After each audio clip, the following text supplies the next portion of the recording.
સંઘર્ષ, બહુ જ સંઘર્ષ, 14 વર્ષથી સંઘર્ષ કરે. જો અમુક હોય ને, અમુક કર્મનું હોય, કર્મ ખબર પડે ને કે જે જીવનમાં તમે કર્મ કર્યું હોય એનું ફળ તો તમારે ભોગવવું જ પડે. પણ દેવી શક્તિની તમે ભક્તિ કરો ને તે કર્મોમાં તમને થોડી ઘણી રાહત આપે, પણ જે આ દુનિયામાં, આ સંસારમાં, આ સૃષ્ટિમાં જે કર્મ કરો ને એનું તો તમારે ફળ ભોગવવું જ પડે. એ તમારા ગયા જન્મનું પણ હોય અને આ જન્મનું પણ હોય.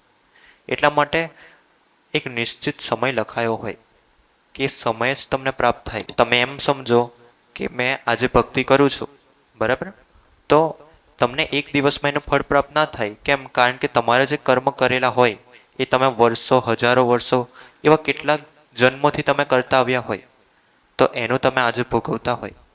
એટલા માટે પણ એમાંથી મુક્ત થવું હોય તો તમારે સાચી એક માર્ગ શોધવો પડે.